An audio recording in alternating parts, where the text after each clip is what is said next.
Sure. Good. Hey, good morning, America. Good evening, India. This is Shyam Shankaran. Today we are here with a very interesting topic: Constitution of India. Since the time ratification, it's 75 years. The entire Parliament for past couple of days have met on the request of opposition, discussing about Constitution of India, the way forward. I think everybody is talking about Ambedkar and many other things, and the democracy, whether India is still a democracy, many other aspects of our constitution, how it is remaining as a protective shield for India. Today, let's talk more about it, and let Sam give a quick introduction, and then we will have questions. And today we don't have any other guests, so it's going to be you guys and myself and Sam. Let's keep talking. Share your questions in LinkedIn, Facebook, YouTube, and Twitter. I'll be able to take it up. In case if you guys want to join on stage, just ping me in WhatsApp. I'll be able to get you onto stage. Go ahead, Sam. Thanks, Sean. Greetings, everyone. As Sean said, there has been a lot of conversation going on in the Parliament on Constitution. I'm sure most of you are aware of Indian Constitution. If you just Google, you will see a great deal of history, content, sort of a broader overview of Indian Constitution. To me, Constitution in any country, or for that matter of any organization, is a document which essentially describes your belief, your values, and essentially a roadmap to live comfortably in that ecosystem environment.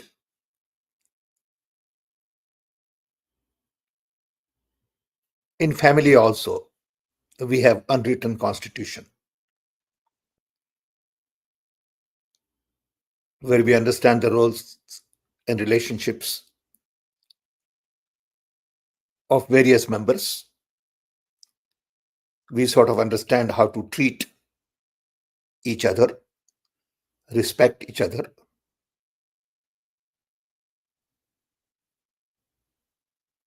It guards our individual freedom.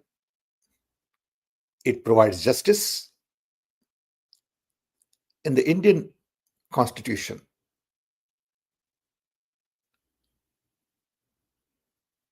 which was written,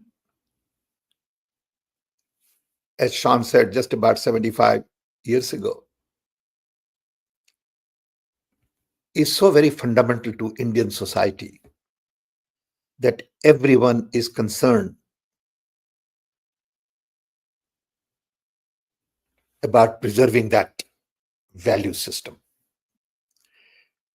Whenever these value systems are being attacked, people react to it.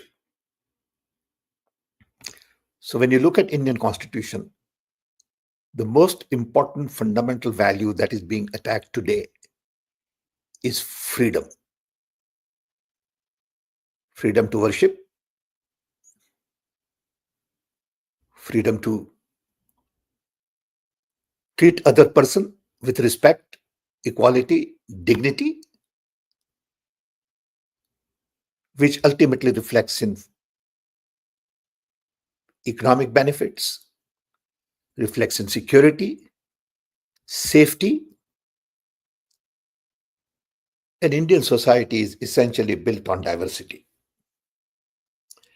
Our founding fathers, rightfully so, focused early on building a secular nation and not a nation based on religion, like Pakistan decided. Our founding fathers fought very hard to preserve the concept of religious freedom, knowing that we have a large population of Hindus with Muslims, Sikhs, Christians, Buddhists, Jains, and many others. They all live side by side. They have freedom to pray what they want to pray, where they want to pray, when they want to pray. And that fundamental idea of secularism became the bedrock of Indian society. And we have fought for a long time to preserve that. In the process, we have made few mistakes here and there, but the core of it has remained intact. And today, when people talk about building Hindu Rashtra,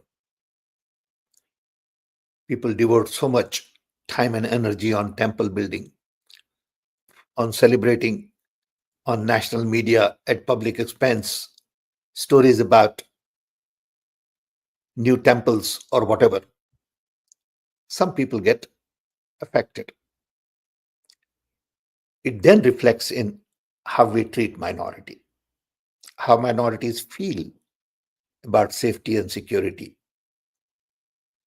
The other day, someone sent me a video where 3 Muslim children are being beaten up with shoes in both hands by Hindu fellow who says, "Speak Jai Shri Ram." And by mistake, one Muslim boy, little boy, says Allah, and he gets so much beating. And that one little clip of no more than maybe a minute says it a lot. It may be an isolated incident, but many people say that's not true. It is not an isolated incident.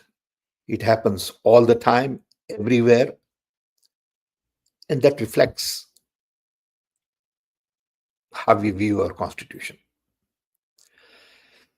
So constitution also talks about how the government functions. It talks about executive branch, judiciary, legislation, all that, how government will function. But the core of it, to me, is all about character, values. And ultimately, it boils down to diversity, inclusion, freedom, justice, equity. And you see today that a lot of these things are not taken seriously because institutions are captured. So justice is denied to many people. Civil society is not allowed to function. Media is completely controlled. Public money is spent on unnecessary promotion of the government. Lies are propagated. Misinformation has become a way of life. And this is what concerns to many when we talk about undermining constitution. It is not one thing. Of course, the one core thing is basically respect for everybody, respect for minority, safety, security, justice, and all that. But it manifests in many different ways. We have seen in the last decade a rise of tension in the society. You talk to minorities, they feel very uncomfortable. And this is what people are talking about when they talk about preserving constitution.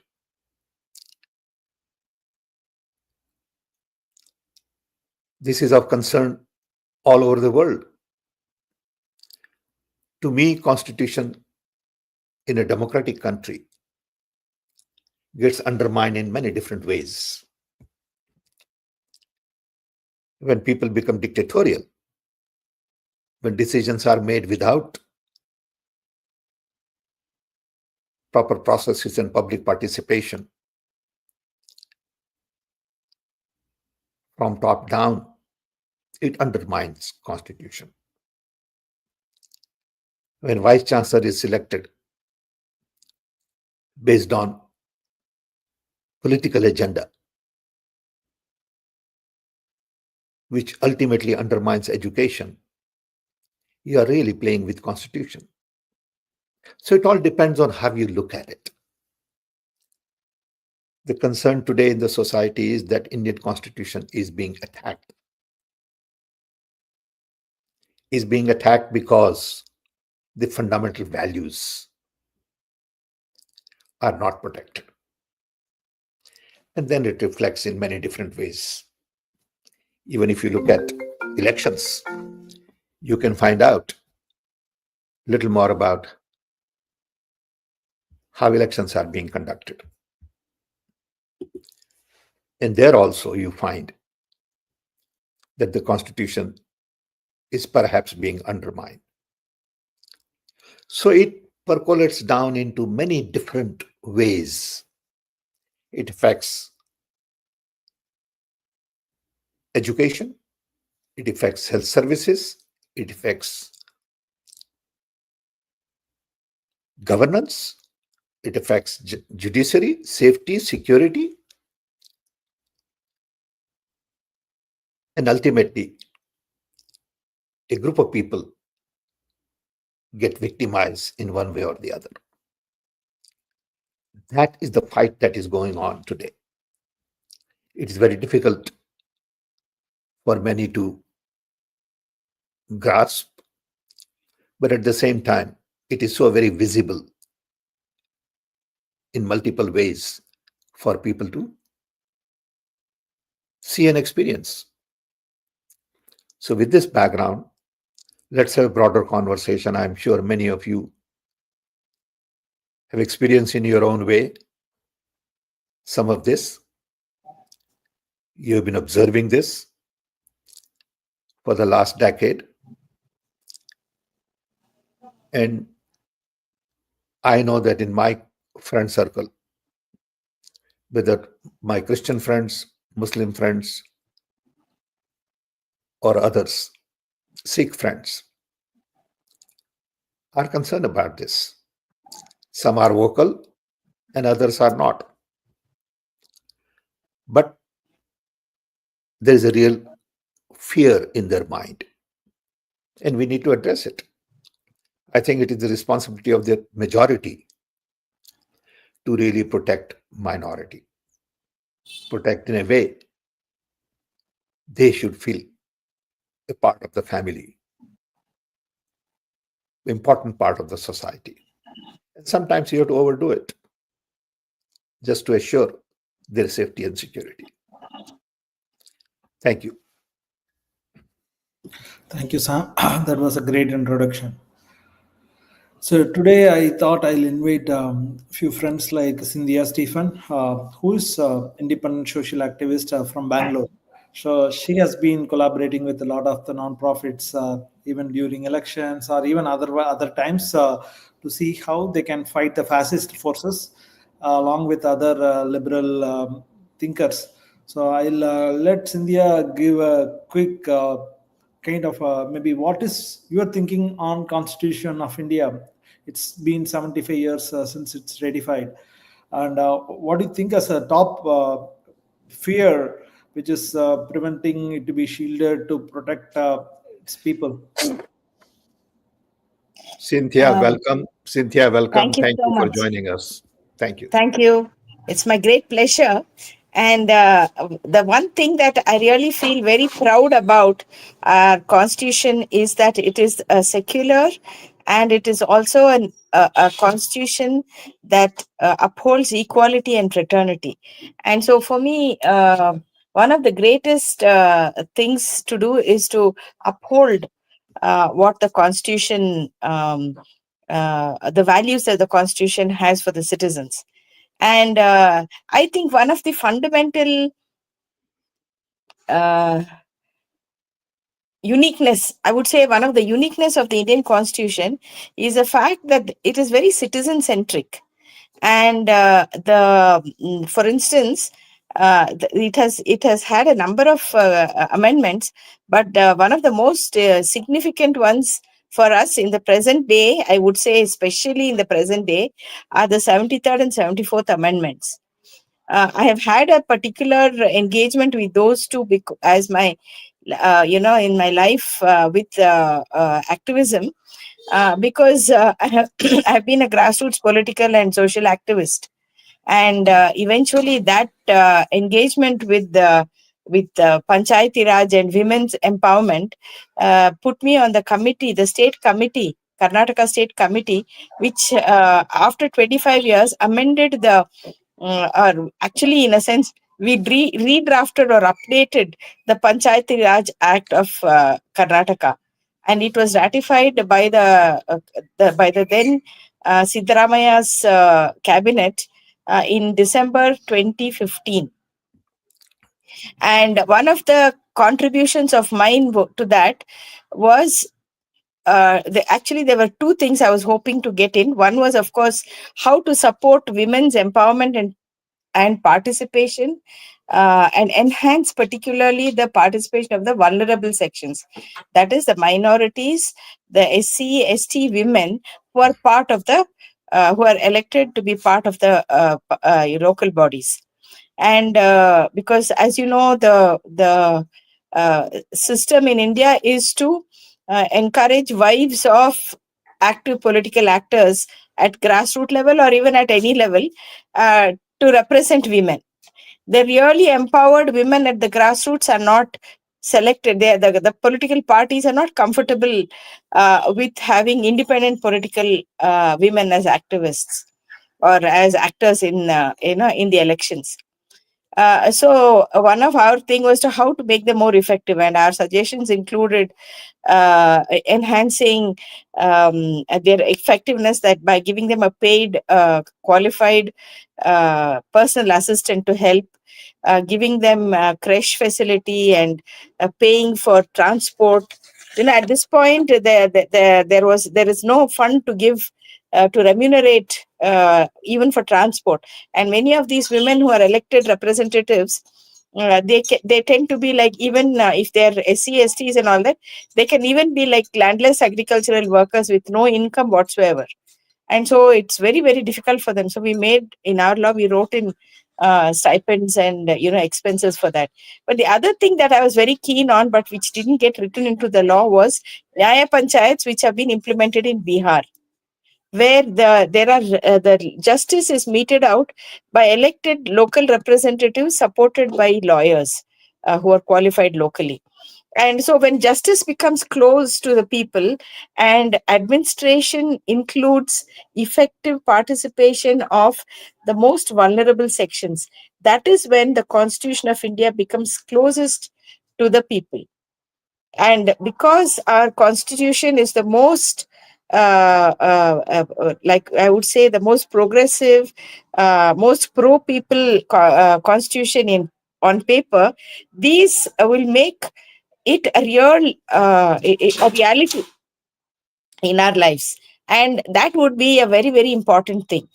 But the fact of the matter is that consistently, both at state and center, there is a denial of the people's of the resources that the third tier or the most fundamental tier of governance at the Panchayat Raj level, they're denied funds.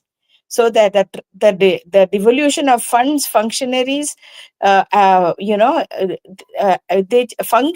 functions, and functionaries does not take place, and it stays with the bureaucracy, and often it stays with the MLAs and MPs. Now, this is a very is a development which is not good. And so the only best way to take on the present day um, uh, weaknesses in the system that we see is to empower these bodies, the local bodies, much more than they are presently empowered, the Gram Sabhas, and then parallelly build people's movements to support the grassroots movements. So I strongly believe that it is the common people, the poor, are the ones who are really have the greatest stakes in a secular, democratic, and equal constitutional functioning.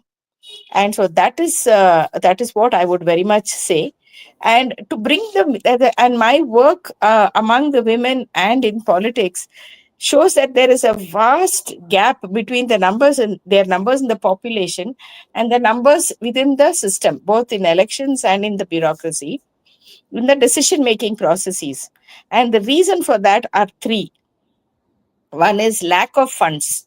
For women, there are to be in politics or in public life, there is no funding. The men can utilize their family funding, but independent finances are not available, and which is the reason why political families tend to bring in their daughters, sisters, wives, widows, the family members, extended family members into politics.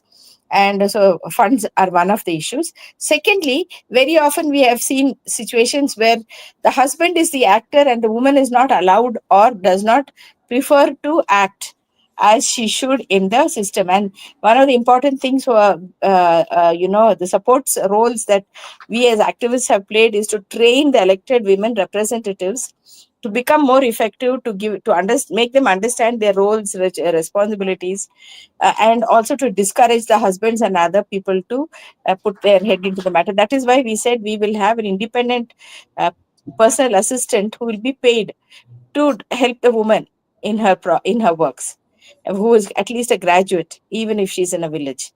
And the third thing is, make them effective community leaders. So if because of the if there is no if their role in community leadership is not accepted, then their role in governance, local body governance, is also weakened. So the way to do this is to give political funding to women who are independent and quality workers. This is one important thing.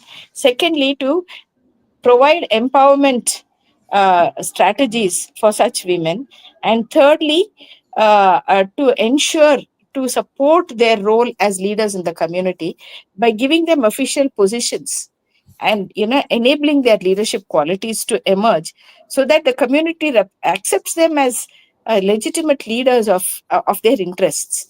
And this is how we find that we need to act.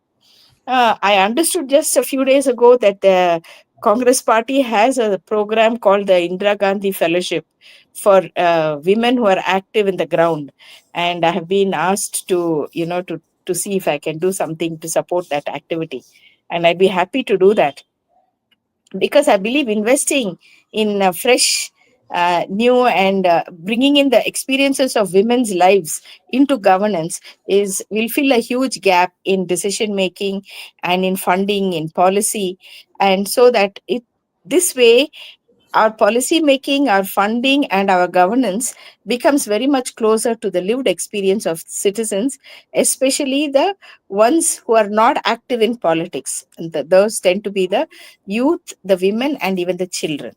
So that's what I would like to say. Thank you. Thank you for the opportunity to share. It was awesome. So I think same constitution can be looked with Ambedkar lens, Nehru lens, Gandhi lens. I think whatever you mentioned is with the Gandhi lens. So how we can empower more women, how we can empower local bodies, how we can kind of decentralize funding as well as the power to the local bodies, a lot of these things, and even bringing justice and judiciary close to the people, which is Nyaya Panchayat, a lot of these aspects, right? I think many of these are Gandhi lens. I just want to ask one question to you, Cynthia. So whether Gandhi's dream in this 75 years, is it achieved 10%, 20%, or we are yet there to kind of achieve his mission or vision, dream? I think we have a very rock solid bedrock, which is this fundamental base constitution of India. But whether people are implementing it, the living, or in the letter and spirit of it. So, what do you think? Where are we on that whole journey in Yeah, the I Gandhi's? feel, yeah, I feel that I mean, with the greatest of respect for one of the most important founding fathers, Gandhiji had a very good grasp of, at one level, very good grasp of the socio-economic situation on the in the village. But it at one in one level that was not so strong. And I would suggest that Ambedkar had a very much stronger grasp of the meaning of women's empowerment and their roles, because he was actively involved in building the leadership of women, say for instance in the trade unions in Mumbai. And he used to encourage the women workers to take leadership. I don't think there's any trade union right now who has women in the leadership, but Ambedkar's trade unions did have that. He was also the one who, in very concrete terms, as law minister both in the Viceroy's government and subsequently Nehru's cabinet, do concrete things like offering, confirming the 8-hour working day, ensuring that women get maternal leave, and these kind of very, very structural things, which make it really empowering for women to become active in employment and in community leadership. I would say at one level, Gandhiji had a slightly backward looking tendency, though still progressive than his contemporaries and peers, in encouraging women's participation and leadership. And so I would say that uh, along with Gandhi's vision, which, as you were asking how far we have gone, I would say that in fact Gandhi's vision has been weakening, because the third tier, which is the village panchayats, have been weakened steadily by the political establishment.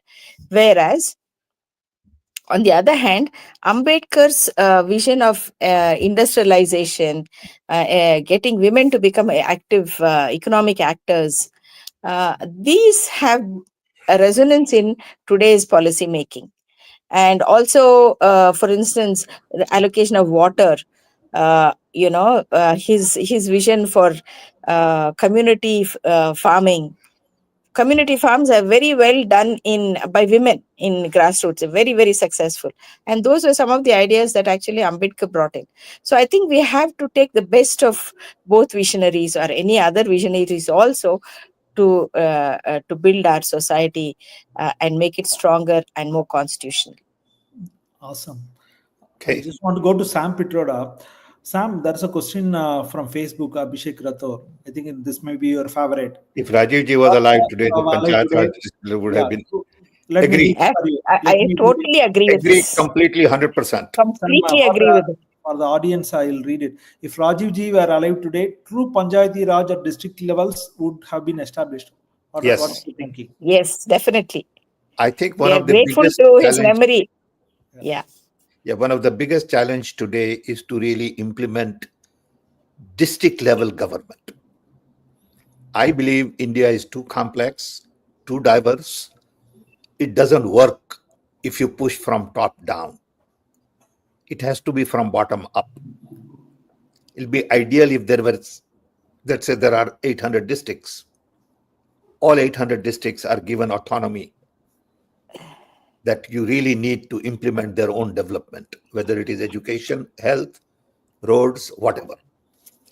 Today, the system is such that they don't have any freedom. They don't have their own budget with independence. Exactly.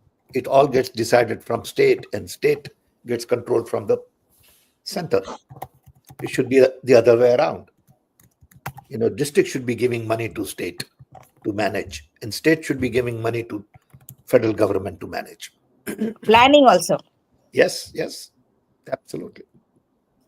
But that's one aspect of constitution. Today, the real issue is little different. Of course, we need to worry about district level implementation.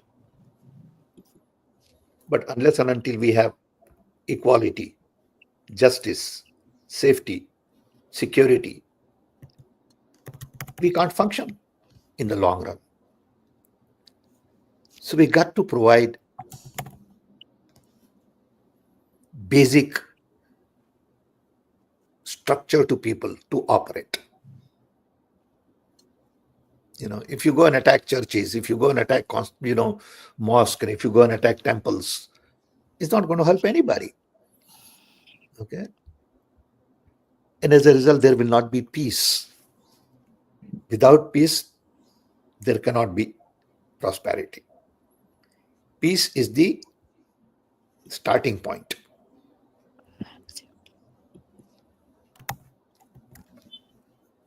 Next. Yeah.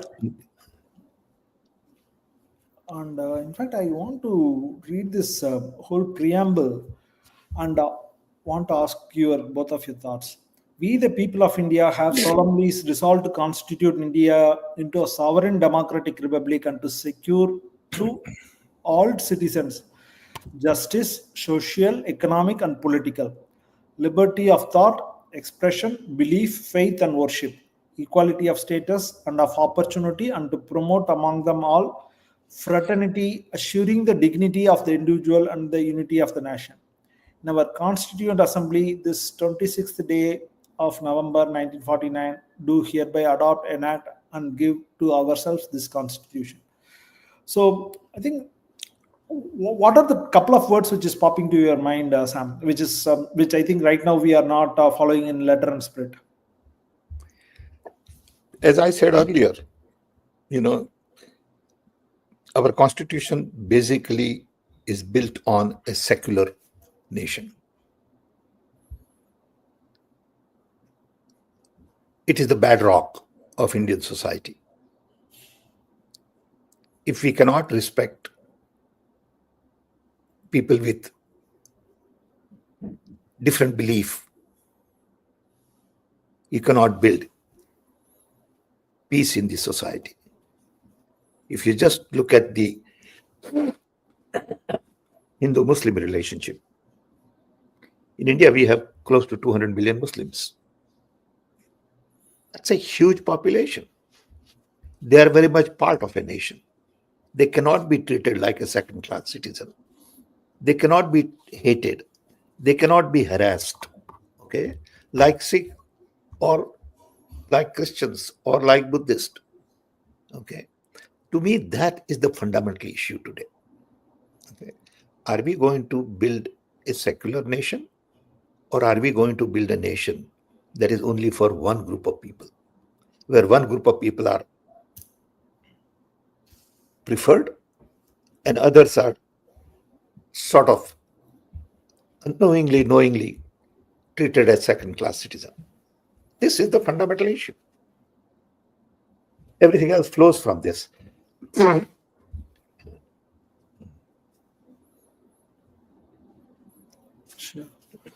Secularity of the country is what is the major one, which is in kind of That's a fundamental.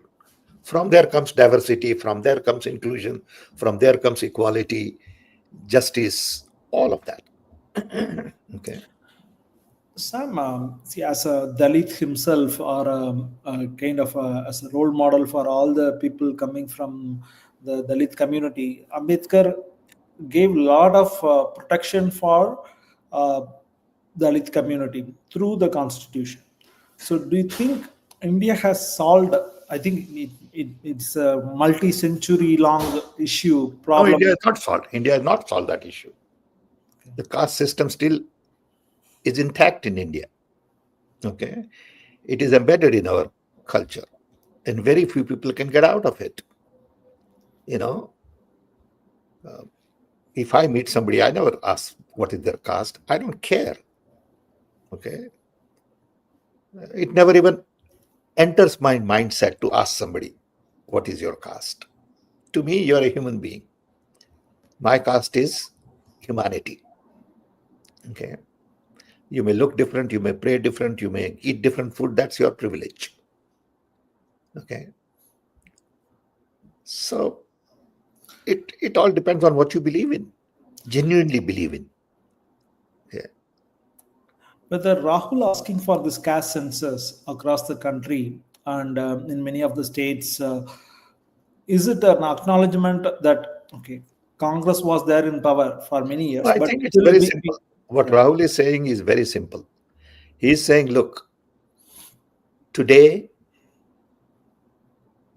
in government, in universities,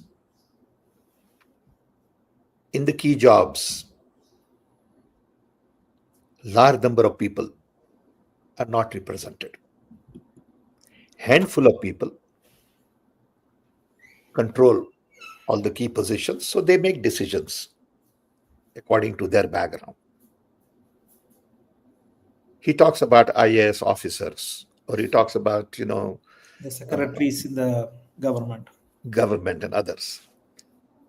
And he's right when he says, look, 10% of the people control 90% of the jobs, and 90% of the people are not represented more than 10%. Now, this has to be corrected over a period of time. It cannot be done overnight.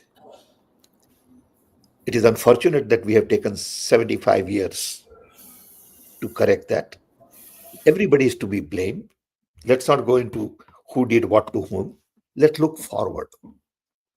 In looking forward, we need to know what is the role of Dalit, OBC, minorities in nation building. I never realized that I'm a son of an OBC. It never occurred to me. Okay. Because I was in boarding school, then I came to America and all that. And I sort of lucked out. Okay. How many people get this opportunity? Because in your family, people are not educated. In my family, my father had fourth grade education. So you don't really get this opportunity to climb the ladder. And as a result, your voice is not represented in the system. So what we are saying is we need Bhagidari.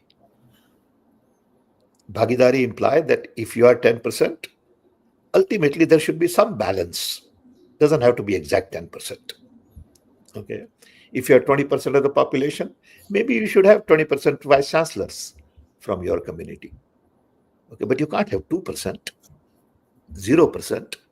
I think that is what we are fighting about. It is not necessarily a plan to fix this overnight. It cannot be done overnight. Yeah. But we got to be aware of it. We got to know, and that's what census is all about. We need to know what is the situation. Vice Chancellor is a great example. If you have 1,100 universities in India, okay, let's just take 1,100 Vice Chancellors. Okay, how many are Dalit? How many are Muslims? How many are Christians? How many are, OBC? How many are Brahmins or whatever? Okay, and study it and understand it. Okay, not that you fire all 1,100 same day. That's not the idea. Okay. But can we be conscious of it? Okay. And in the process, somebody would say, "Oh, but you will promote a little bit of inefficiency." That's okay, because your method of judging efficiency and inefficiency may not work in this case. Okay. I think there was a question. Yeah, I'll read it for you, Sam. Washim Naqshbandi from Facebook is asking, what should Congress do curb the idea of RSS and save constitution? I think he has also a follow-up question. What Congress should do to stop the idea of RSS, which is against constitutional values? So, Look, RSS has been around for 100 years. Most of the time, RSS was weak or dormant. For last couple of decades, they have captured the imagination of the people through election. They run the government. And unless and until people of India realize that communalism is not going to solve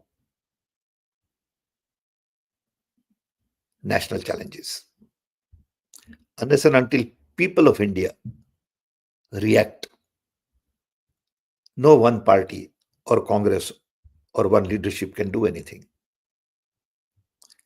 Congress is doing everything possible to promote equality, justice.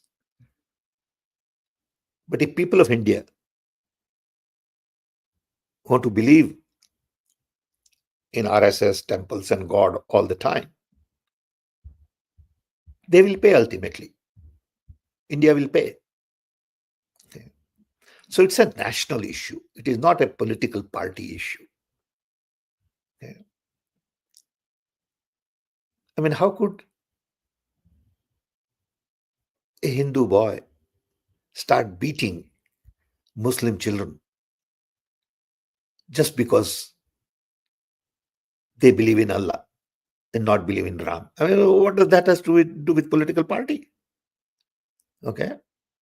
But that boy gets, or that man is empowered by political slogan. Okay.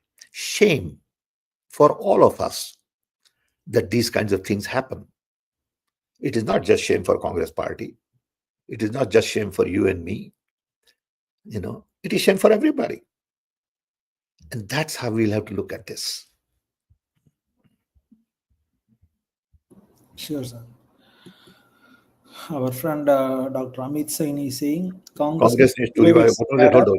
and needs Needs to to take take up social social causes for the betterment of the people. Yeah, agree.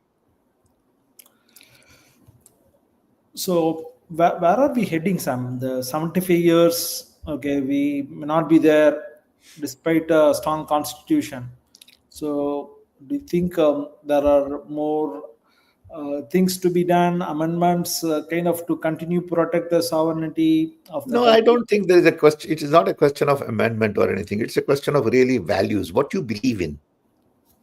I mean, it's all there in documentation. Okay. But do we really believe in equality? How do we treat our drivers? How do we treat our servants? Why do we have so many slums? Because the rich guys living in, fancy 2 crore apartment has 3 servants, and they don't worry about their servants. They don't care where they live. I don't think any of those people have ever visited their servant's home. Okay, they don't give a damn. That is the issue. Okay, issue is how do we treat other human beings? Do we treat them with respect, dignity? The other day I was talking to a young man who had just visited India, and we were after many years, and we were talking about all the great progress he saw. And then he said, I was in a business class on the flight, and I was so disappointed the way the young people in business class treated hostesses. They were abusive, they were demanding, and it shows how new rich think they have arrived. They have not arrived with respect and dignity for other human beings. They have arrived to show their power. Now, it's not written in Constitution, how you should treat air hostess. But that's the core of the value system.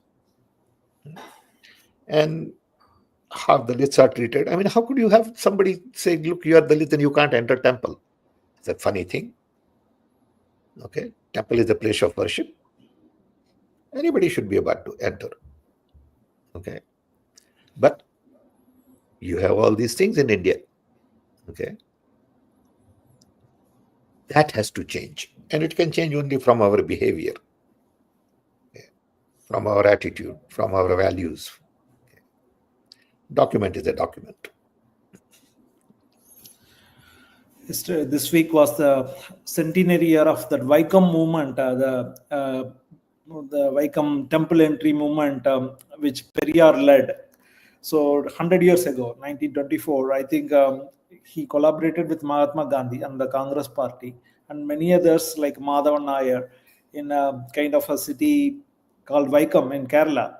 So to get underrepresented sections of the kind of India to enter into the streets of the temple, then not even into the temple, it's streets of the temple, streets close to the temple.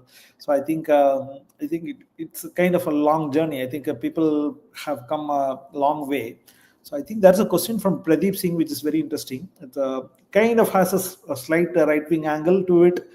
I deeply value the importance of uplifting underrepresented sections of our society, as it is essential to ensure equality of opportunity and to address historical disadvantages. At the same time, I believe that the reservation system should focus on helping the first generation within such communities to overcome systemic barriers and gain equitable access. Once the foundation is established, subsequent generations who have benefited from these opportunities may no longer require the same level of support. This approach could ensure that the benefits of reservation are extended to others who are still struggling and remaining underrepresented. It is about creating a system that continually identifies and supports those in the greatest need.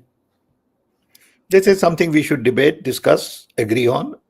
These are the kind of issues we need to debate. Okay. I agree that, at some point in time, you have the opportunity and you got to give room to some others. Of course, I agree with that. But it takes time. It's we are not in a position to really determine because it's a centuries of oppression, right? So I don't know. That's where I think the country has kind of challenges in determining whether we have really uplifted and people can move on. But it can begin with the new generation. What he's saying is very right, that let's begin with the generation. And if there is one generation that says we believe in equality, if today all schools are taught this, maybe in 5 years, 10 years, these young kids, when they come to workforce, they will treat people with respect and dignity. Okay. And then hopefully it will trickle down. Okay. But it has to start somewhere. Yeah, sure. There should be conversations. Amit Saini is saying Congress should have a non-political front to carry out its social vision for the people. Unfortunately, Congress fight elections after the term ends. In between, the Congress leaders lose touch with the common man. Congress has Sevadal. Congress has women's organization. Congress has youth Congress. Congress has professional Congress.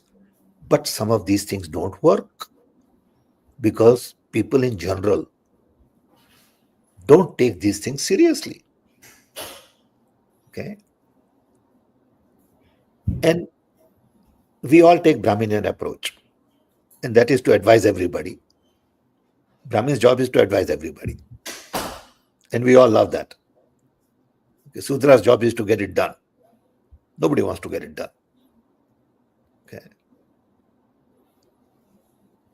Why can't any party, and I think RSS has done very good job at it, have a cadre at district level, at taluka level, at panchayat level, of people who promote these things. Okay. I mean, take for example Sevadal. Why can't Sevadal have in every district 1,000 people? You have 800 districts, so you have 800,000 people, who are available in crisis to the society. If there is a fire, Sevadal people will be there. If there is an accident, Sevadal people would be there serving people. But you don't have it.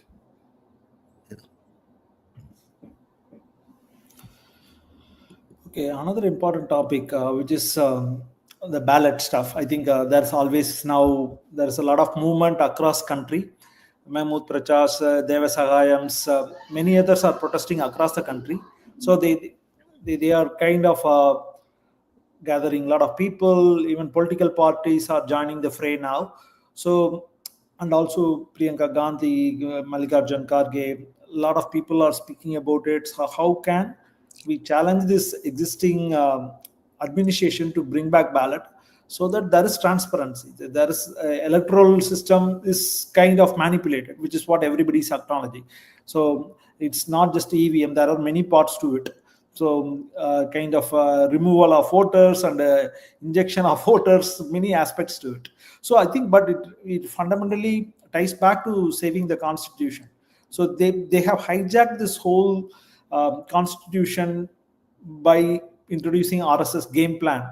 I think Subramania Swamy has written an article how they have a very systematic plan to dismantle the constitution in year 2000 itself, when he was a president of Janata Party before joining RSS. So just want to hear your thoughts, Sam, on this particular aspect. What do you think about the protests happening across the country on this bringing back ballot, banning EVM? We should have taken this task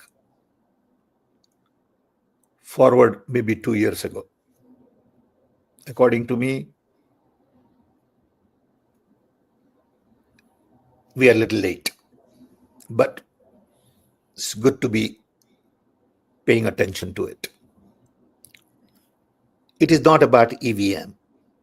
It is not about paper ballot. It is about the whole election process and the trust deficit.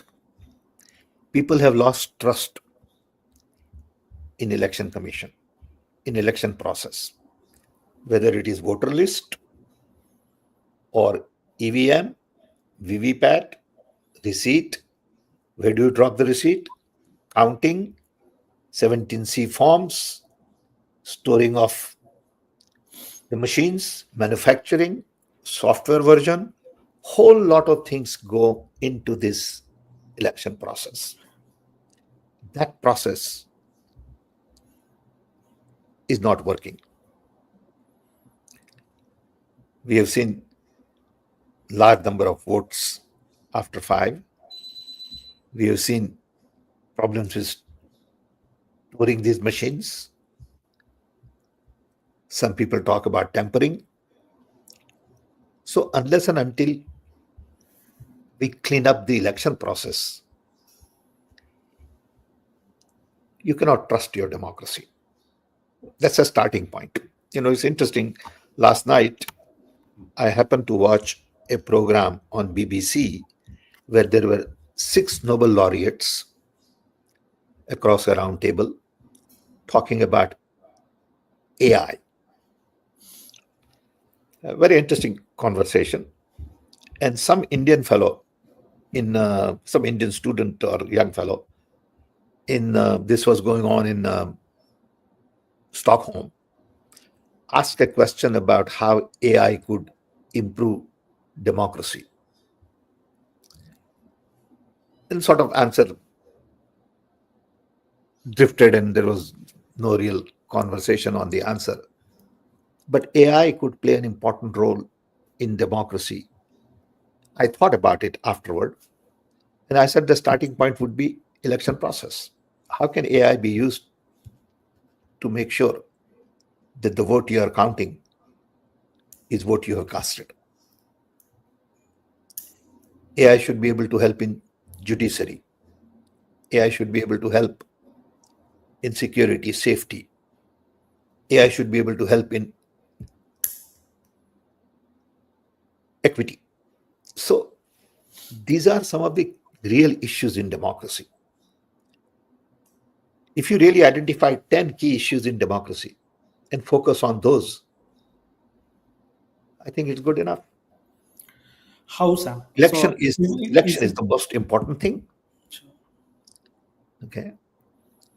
I have a question. So, Please. you think the introduction of a very small piece of technology, EVM itself, has led to so much corruption, and I think they were able to kind of inject their manipulative techniques to Possible. It's like any technology. It has good side and there's a bad side. Nuclear technology is a classical example. Okay. Knife is another example. You can cut fruits and you can kill somebody. Okay. So EVM probably turned out to be like that. Our intention was good, but the bad elements have taken over. Social media is another big example. Social media has been taken over by bad elements in the society.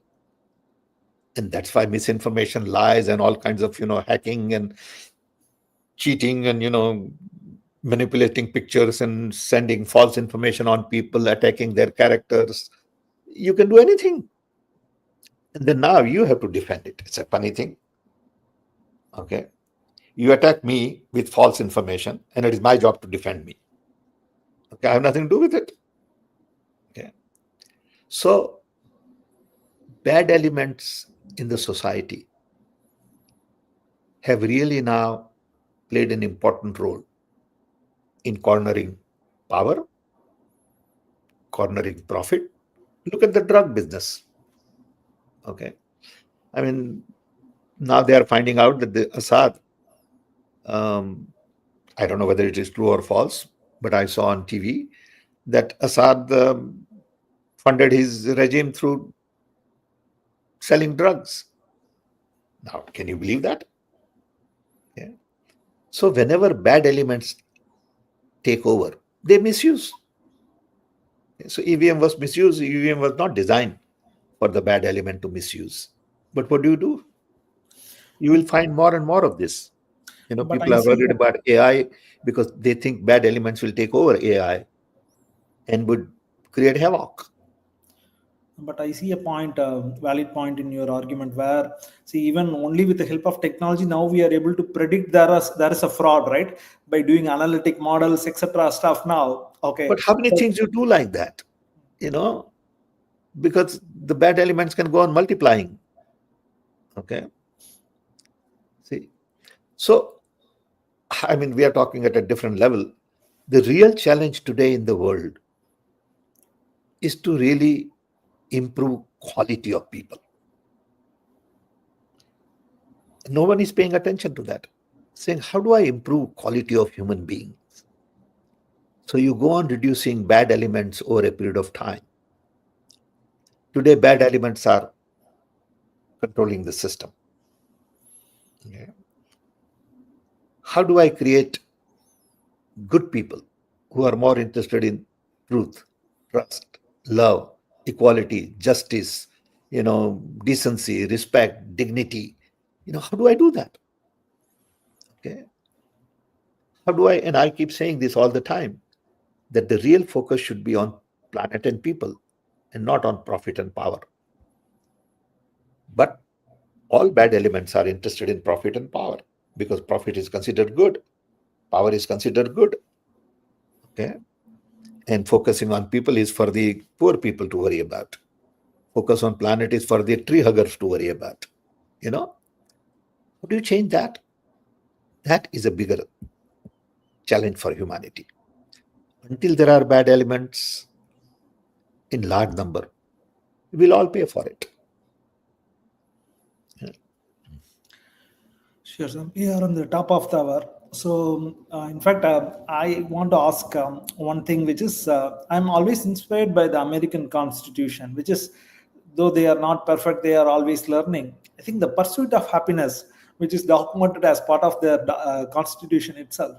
Do you think India should get into that kind of zone where that basic, see, right now we are talking about rights, we may not be there yet to first even protect even the rights of the people. Can we pursue happiness of our people? Is those? It is implied. To me, it is implied. Okay. Freedom, justice ultimately leads to happy society. Equality, all of these are sort of designed to pursuit of happiness. Okay. It may not be explicit in words, but is implied. Why are we doing all this? So that people are given justice, treated with respect, have equal opportunities. Okay. And that leads to pursuit of happiness. Sure, sir. So I think I just want to summarize with this appeal which MG Devasayam has made as a group of voters will must prevail. They have formed a group along with Professor Harish Karnik, Tista Sitalvat, Dolphy D'Souza, Tara Rao. So I think along with the bringing back ballot, he is requesting opposition and civil society to do a bunch of things, which is mass agitation, which is how the Election Commission of India will follow the Representation of People's Act 1951 in letter and spirit, so that people mandate prevails. So he's clearly claiming the Section 59 is kind of allowing only paper ballot kind of thing, not an electronic voting machine. So and also response to notice to ECI. So there are notices given by the civil society as a group called Vote for Democracy. They have found out a lot of vote manipulation, misconduct during voting and counting during Lok Sabha elections 2024. They have given notice, omnibus notice to Election Commission. They have not responded. And they are also asking for impeaching the Chief Election Commissioner, because he has done a lot of grave violation of their constitutional and legal duties by inter alia misleading and playing fraud upon the people of India as well as the judiciary, including the Honorable Supreme Court. And also, there is an appeal on undo the fraud, initiating strong and well-prepared legal proceedings, including election petitions, to seek setting aside the elections of fraudulently elected members of parliament and legislative assemblies in the last 6 months and delineated in the Representation of People Act. And also, the last but not least, infiltration of political parties. There are Sanghi elements in many of the India bloc political parties, is what they are kind of concerned, the civil society is concerned. And they said, to avoid repeated sabotage from the inside and to ensure more robust fight to defend democracy. So I think these are a bunch of other 5 requests other than bringing back ballot. MG Devasagayam has made along with a group of good amount of civil society. So maybe we should see how we can do this to bring back our save constitution, which is in its 75 years now. So I'll let you summarize, Sam.